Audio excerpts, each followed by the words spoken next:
तो आज हम बात करने वाले हैं एक ऐसे फिजिसिस्ट की जिनकी सबसे बड़ी खूबी ये थी कि वो बड़े से बड़े साइंटिफिक आइडियाज को एकदम सिंपल और मज़ेदार एक्सपेरिमेंट्स के जरिए सबके सामने ला देते थे।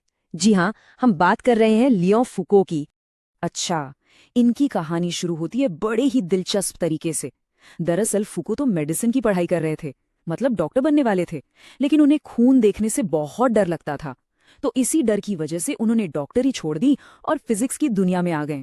और कहना पड़ेगा, ये फिजिक्स के लिए बहुत ही अच्छा हुआ। तो आज हम क्या क्या देखने वाले हैं। सबसे पहले फूको का एक छोटा सा परिचय, फिर देखेंगे कि उन्होंने कैसे साबित किया कि पृथ्वी घूम रही है।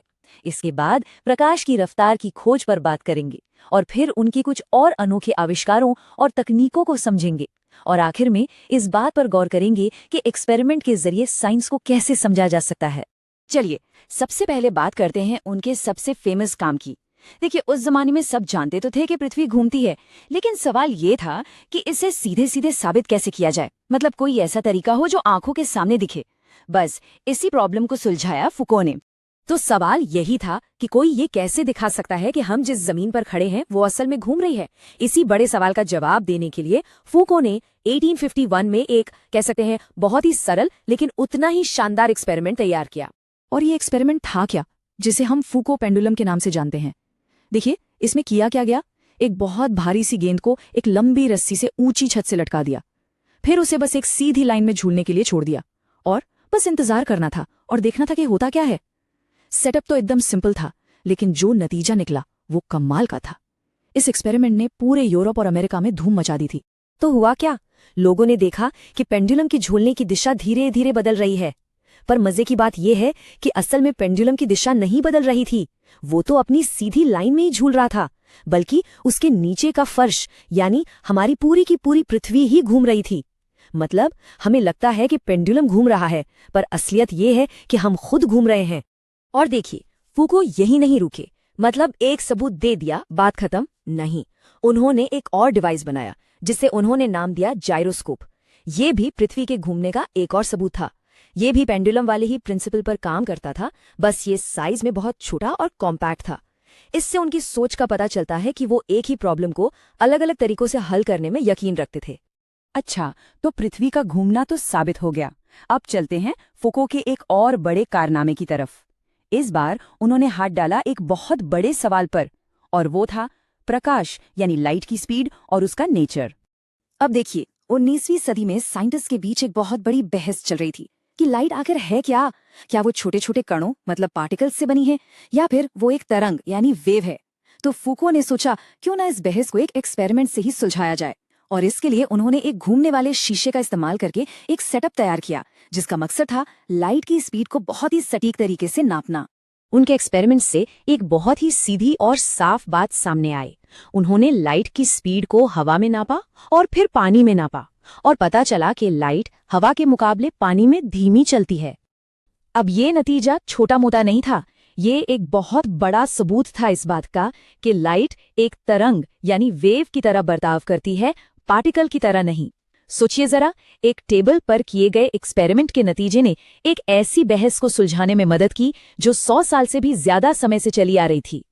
तो 1862 तक फूको ने अपने इस एक्सपेरिमेंट को और भी ज्यादा रिफाइन किया और भी बेहतर बनाया, और उन्होंने प्रकाश की गति बताई 2,98,000 किलोमीटर प्रति सेकंड। और ये जो नंबर था, ये कमाल का था। आज हम लाइट की जो स्पीड जानते हैं, ये वैल्यू उसके बहुत ही ज्यादा करीब थी। मतलब सिर्फ 0.6% का एरर। जरा सोचिए, 19वीं सदी की टेक्नोलॉजी का इस्तेमाल करके इतनी सटीक माप हासिल करना वाकई में एक बहुत बड़ी बात थी। तो पेंडुलम और लाइट की स्पीड के अलावा भी फूको का दिमाग लगातार चलता रहता था। उन्होंने और भी कई जरूरी खोजें की और कुछ ऐसे टूल्स बनाए जो आज भी काम आते हैं, जैसे कि फूको करंट्स, जिसे एडी करंट्स भी कहते हैं। 1855 में उन्होंने एक चीज नोटिस की। जब एक तांबे की डिस्क को दो चुंबकों के बीच घुमाया जाता है तो उसे घुमाना अचानक मुश्किल हो जाता है और वो डिस्क गर्म भी होने लगती है। यहीं से उन्हें छुपे हुए इलेक्ट्रिकल इफेक्ट का पता चला, जिसमें कंडक्टर के अंदर बिजली के छोटे छोटे लूप बन जाते हैं। इसके अलावा 1858 में उन्होंने एक और कमाल की चीज बनाई, फूको नाइफ एज टेस्ट। अब इसका नाम सुनने में थोड़ा टेक्निकल लग सकता है, लेकिन ये ऑप्टिक्स की दुनिया के लिए एक बहुत बड़ा कदम था। ये बेसिकली टेलीस्कोप के शीशों यानी मिरर्स की शेप को चेक करने का एक बहुत ही सटीक तरीका था। देखिए, इस टेस्ट से पहले क्या होता था, एक अच्छा टेलीस्कोप मिरर बनाना काफी हद तक अंदाजे और तुक्के का काम था, लेकिन फूको के इस टेस्ट ने इसे एक साइंस बना दिया। इससे मिरर की सतह पर मौजूद छोटी से छोटी कमी को भी देखा जा सकता था और नतीजा एकदम परफेक्ट शेप का मिरर बनाना मुमकिन हो गया। और सबसे बड़ी बात, ये टेस्ट इतना अच्छा था कि आज भी टेलीस्कोप बनाने वाले इसे इस्तेमाल करते हैं। तो इन सब बातों का मतलब क्या है, फूको के काम से हमें क्या सीखने को मिलता है? चलिए अब इस पूरी कहानी को एक साथ जोड़कर देखते हैं। तो फूको की जो असली विरासत है वो है एक्सपेरिमेंटल फिजिक्स में उनकी मास्टरी। उनकी काबिलियत इस बात में थी कि वो बड़े बड़े मुश्किल साइंटिफिक प्रिंसिपल्स को बहुत ही सरल और खूबसूरत एक्सपेरिमेंट्स में बदल देते थे। मतलब उन्होंने सिर्फ कागज पर थ्योरी नहीं लिखी, बल्कि ऐसी मशीनें बनाई जो फिजिक्स के नियमों को सच में हमारी आंखों के सामने काम करते हुए दिखाती थीं। अगर हम फूको के काम करने के तरीके को देखें तो कुछ खास बातें निकल कर आती हैं। पहली, जो चीज दिखाई नहीं देती उसे दिखाना, जैसे पृथ्वी का घूमना। दूसरी, जो चीजें सिर्फ आइडिया हैं उन्हें सटीक तरीके से नापना, जैसे प्रकाश की गति। तीसरी, साइंस को आगे बढ़ाने के लिए प्रैक्टिकल टूल बनाना, जैसे नाइफ एज टेस्ट। और चौथी, नई घटनाओं को खोजना और उन्हें समझाना, जैसे एडी करेंट्स।